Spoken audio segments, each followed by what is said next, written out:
Sonder 'n snoesige kombers en 'n glasie port. En wat is port nou sonder 'n lekker vuurtjie? 'n Kaggelvuur is sinoniem met winter. Maar as jy nie so gelukkig is om een in elke kamer te kan hê nie, dan het ons 'n oplossing vir jou. Ons het 'n vuurtjie raakgeloop wat jy saam met jou kan ronddra.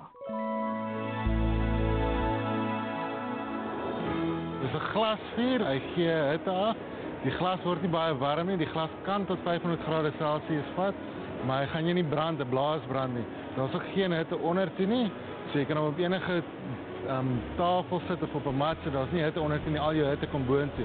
As hy brand, gee hy net stoom af en CO2. Dis 'n baie veilige produk en is vir binnehuise gebruik in enige kamer, buitekant of binnekant.